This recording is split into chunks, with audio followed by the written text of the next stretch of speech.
안녕하십니까. 네, 네. 김은하 의원님 소개를 하신다면? 네. 저는 21대 국회의원 고양정 예비 후보로 등록하고 지금 당에서 공천을 받은 김현아입니다. 스케이팅 선수 김연아하고 가운데 자가 틀립니다. 그리고 이곳에 현직 국회의원이셨던 김현미 장관과는 끝자리가 다른데요. 이미 20대에 비례대표로 국회에서 국회의원을 하고 있었고요. 저는 도시주택 전문가로서 주로 건설, 주택, 도시계획, 건축과 관련된 쪽에 전문성을 인정받아서 국회에서 입법 활동을 했습니다. 그 외에도 교육위원회, 운영위원회, 남북경제협력 특위 이런 다양한 의정활동을 하였습니다. 네.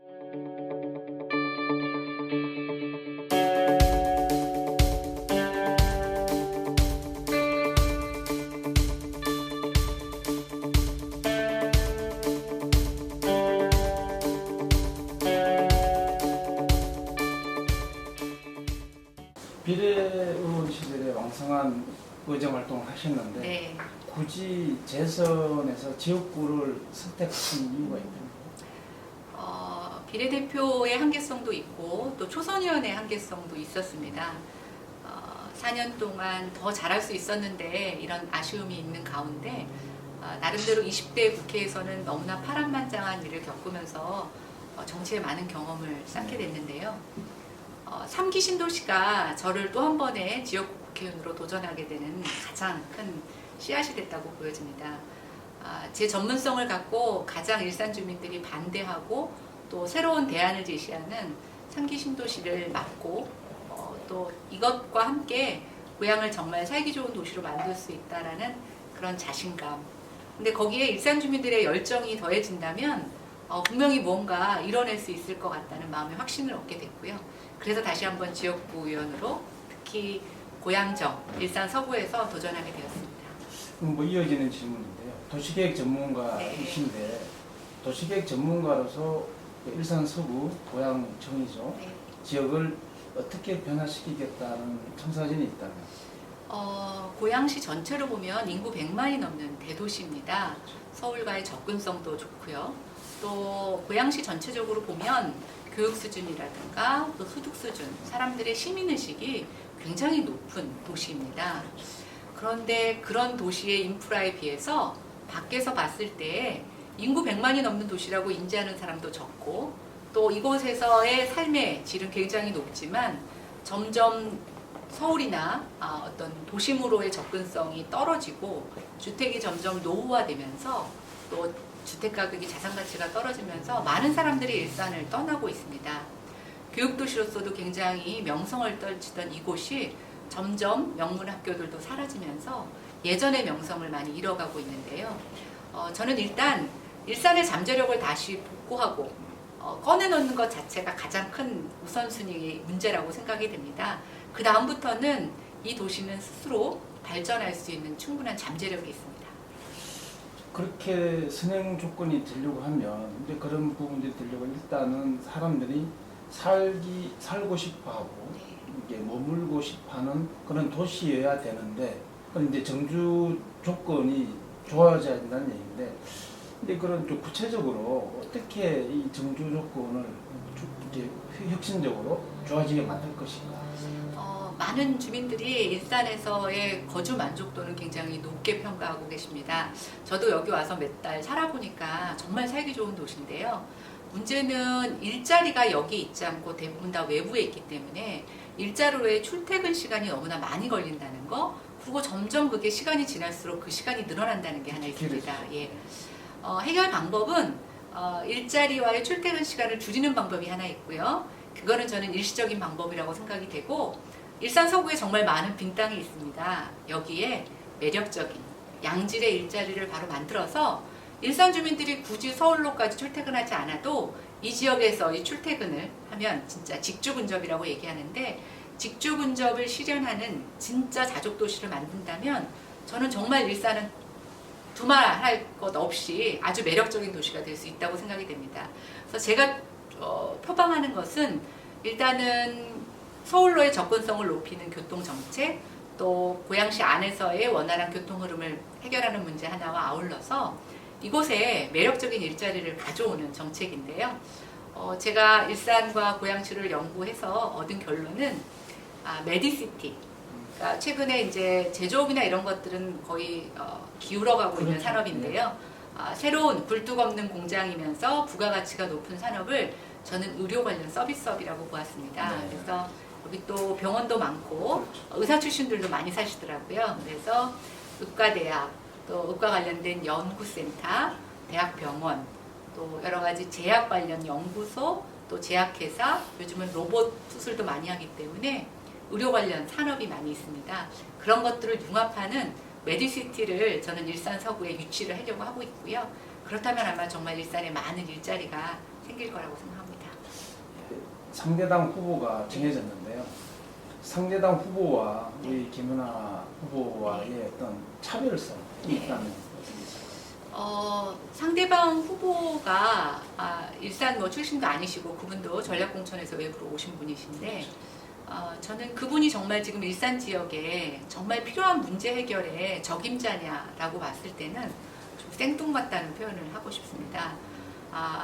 제가 주택도시 전문가로서 여기에 단수공천이 된 이유에는 이 지역에 그런 이슈가 정치적으로 해결해야 될 문제가 너무나 크기 때문에 지역 주민들의 어떤 요구와 당의 전략이 저는 일치된 결과라고 보여지는데요. 민주당에서는 그 고민을 하나도 하고 있지 않다라고 판단이 된다면, 바꿔 말하면 그런 지역 주민들의 요구를 해결해 줄 의사가 없다. 민주당과 정부의 의사를 확인하는 거라고 보고 있고요. 저는 그건 정말 지역 주민을 무시하는 처사라고 생각이 됩니다. 저는 이 지역에 민심을 외면하는 정책을 내놔서는 안 된다고 생각이 되고요. 민심을 받아주시는 정책을 내놓으신다면 선의의 경쟁을 할 생각도 있습니다.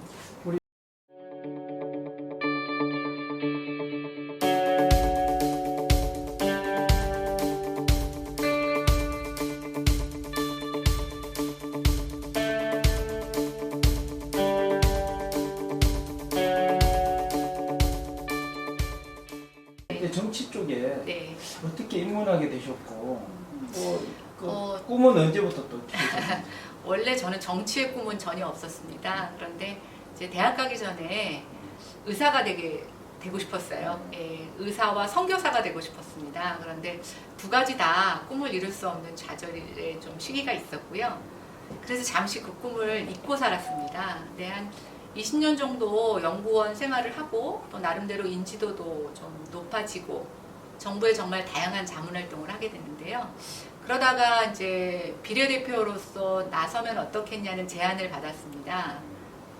그때 불현듯 제가 잊고 있었던 선교사와 의사의 꿈을 다시 떠올리게 됐고요. 두 꿈의 공통점이 있었습니다. 다 사람을 살리는 건데요. 의사는 그렇죠. 예. 육신을 살리는 거, 선교사는 영혼을 살리는 그렇죠. 거. 제가 정치하는 이유는 사람을 살리고 싶어서, 또 죽어가는 사람의 영혼, 사람의 마음, 아픈 것들을 고치고 싶어서 정치를 합니다. 저는 그걸 생명의 정치라고 생각을 하는데요. 원래 꿈이었던 의사와 선교사는 되지 못했지만 결국 사람과 사람의 영혼을 고치고 살릴 수 있는 일이라면 저는 정치 한번 도전해보고 싶다는 생각이 들어서 과감하게 정치로 뛰어들게 되었습니다. 그럼 이제 김연아 의원께서 생각하는 이제 정치 색깔이 일반적으로 이제 우리 국민들이나 아니면 유권자들이 생각하고 있는 정치 색깔하고는 좀 결이 많이 다른 것 같은데요. 근데 정치를 모르고 일반인으로 있었을 때를 회상해 봅니다. 근데 저는 300명의 국회의원이 다 이념과 어떤 그런 정치 철학만을 갖고 정치를 한다면 국민의 일상은 누가 책임지나 이런 생각을 하게 되었습니다. 저는 20대 국회의원 4년 내내도 나만큼은 국민의 일상을 책임지는 정치를 하자, 그리고 상식에 부합되는 정치를 하자라는 것이 저의 좀 일관된 소신이었고요. 지금도 맞습니다. 그래서 제 정치 슬로건은 일산의 일상을 지키자. 예, 그래서 일산 주민들이 피부로 느끼는 위협감, 경제적인 문제, 일상의 문제 이런 것들을 어느 누구보다 신경을 많이 쓸 것이고요. 저는 이런 보편적인 가치가 아마 일산 지역 안에서 좌우나 어떤 특정 정당을 지지하는 그런 것들을 떠나서 정말 일산을 위한 일꾼을 뽑아주시는데 마음이 모아지실 거라고 생각이 됩니다. 그런 주민들의 마음만 믿고 뛰어들었습니다. 그러니까 사람을 보고 정치를 하겠다. 네, 그렇습니다. 그런 네, 네. 사람이라는 것은 본인을 이제 지지하는 사람도 있을 테고 아니면 지지하지 않는 네, 근데 사람도 저는 결국 저를 지지해 주신다기보다는 제가 생각하는 어떤 정책, 또 제가 옳다고 생각하는 가치, 또 제가 추진하려고 하는 그런 공약들에 대해서 찬성해 주시면 저는 그렇게 가는 거라고 보여집니다. 또 이것은 오랫동안 민주당의 텃밭이었고 그로 인해서 약간의 피로감도 있는 것도 사실입니다. 근데 저는 그런 부분에 있어서 새로운 얼굴, 새로운 목소리, 특히 제가 생각하는 정치는 권력이 아니라 실력이라고 생각합니다. 결국은 사람이죠. 네, 그렇죠. 사람이 만들어내는 거지만 뭐 언제든지 제가 그에 부합되지 못한다라고 하면 주민들은 다른 분들을 선택하실 거라고 생각하고 저는 이 시기에 바로 제가 적임자라고 생각을 합니다.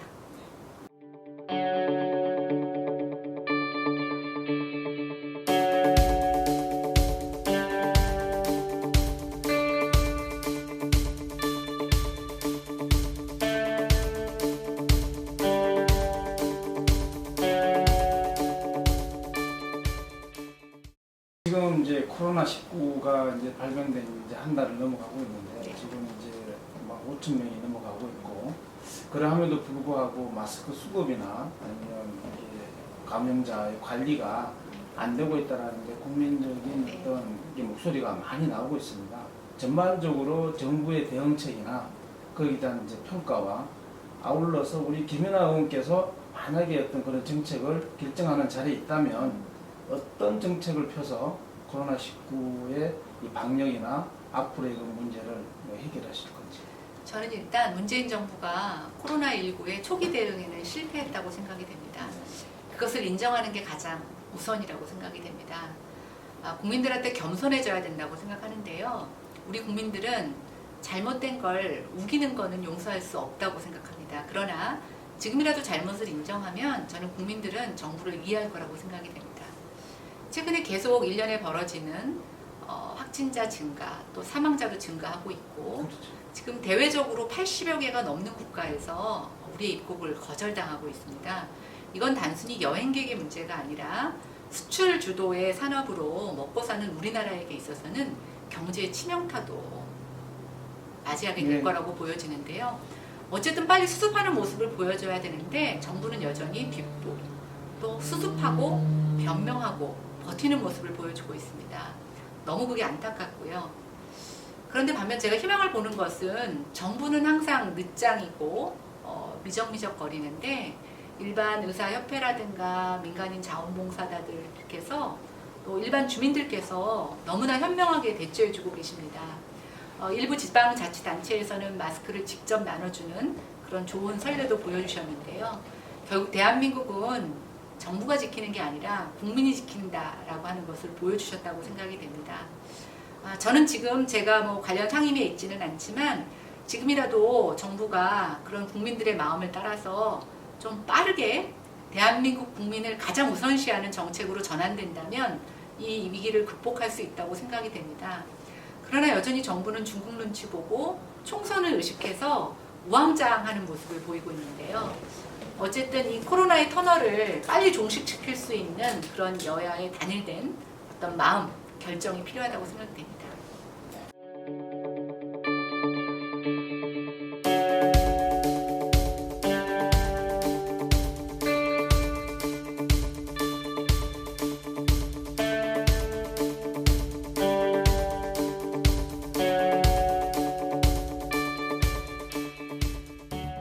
고향 정지역에 출마하게 된 가장 큰 이유도 네, 창릉 맞습니다. 3기 신도시라고 말씀하셨는데 거기에 대한 창릉 3기 신도시에 대한 어떤 해결 방안이 있다면? 창릉 3기 신도시 계획은 정말 잘못된 정치입니다. 저는 이것은 정책도 아니라고 생각합니다. 정치입니다. 일단 무엇을 위한 것인가 서울의 집값 잡을 수 없습니다. 고양시는 두 동강이 내고 있습니다. 그리고 창릉은 개발되면 이것은 서울에 편입되어 서울의 외연을 확산시킬 뿐이고 고양시의 나머지 부분은 더욱더 취약한 베드타운으로 전락시키는 정말 나쁜 정책입니다. 지금 고양시에는 집이 필요하지 않습니다. 이미 지어진 집들이 인프라, 교통이 부족해서 점점 가치가 떨어지고 삶의 질이 떨어지고 있습니다. 다른 것 해결하지 않고 집만 지어지는 이런 나쁜 정책, 저는 그래서 막아야 된다고 생각이 됩니다. 일부 해당 지역에서 개발에 대한 기대감으로 찬성하시는 분들도 계시지만 저는 좀 이분들이 이 창릉 신도시의 뒤에 숨겨진 그런 나쁜 의도에 대해서 이해하시면 저와 뜻을 같이 해주실 거라고 생각이 됩니다. 여기에는 집이 아니라 일자리가 필요합니다. 그것도 양질의 일자리가 필요합니다. 이제 양질의 일자리는 아까 말씀 네. 주셨듯이 일산 서구 지역의 네. 어떤 그런 이제 빈 땅에 대해서 근데 뭐 지금 창릉 쪽도 사실은 그린벨트를 해제해서 뭔가 한다고 하면 저는 일자리를 가져오는 게 맞다고 생각이 됩니다. 요즘 이제 환경 문제가 굉장히 대두되면서 어떤 친환경 농사, 도시농업 이런 것들에 대한 관심이 많이 높아지고 있는데요. 일산은 공항으로부터의 거리도 굉장히 가깝고 또 우리가 남북 교류를 할 때라도 어떤 친환경 농업도 굉장히 중요한 그런 경쟁력 있는 상품이 될 수 있을 거라고 보여집니다. 그런 것들을 먼저 해야지 여기에 웬 집이 웬 말입니까? 또 지금 탄현지구에도 공공택지에 3,700가구에 달하는 주택을 짓겠다고. 황룡산자락. 네, 그렇습니다. 제가 지금 탄현에 이사 와서 살고 있는데요. 여기도 정말 집이 필요한 것이 아닙니다. 원래 약속했던 공원을 만들어 주십시오. 그쪽도 교통난이 굉장히 심각한 걸로 그렇죠. 알고 있는데. 교통이 굉장히 심각한데 도로 한 폭 넓히지 못하면서 4,000세대에 가까운 집을 짓고 있고요. 거기에 또 위령공원을 설치한다고 하면서 주민들의 많은 갈등을 유발시키고 있습니다. 저는 제발 더 이상 고양시가 주민들을 둘로 양분시키고 분열시키는 정책에서 물러나야 된다고 생각이 됩니다. 하나로 만들고 같이 잘 살 수 있는 상생의 정책으로 좀 바꿔주셨으면 하는 강한 바람이 있습니다. 일산 지역 주민들에게 네. 하신 말씀. 천하제일 일산 아마 기억하시는 분들 계실 거라고 생각이 되는데요. 저는 여러분들에게 천하제일 일산을 다시 찾아드리겠습니다. 곧 봄인데요. 대한민국의 봄, 일산의 새로운 봄을 김연아가 일산 시민 여러분들에게 선물해드리고 싶고 여러분들과 함께 만들고 싶습니다. 제 정치 슬로건 주민들과 함께 일산을 지키고 만드는 일입니다. 같이 해주시기 바랍니다.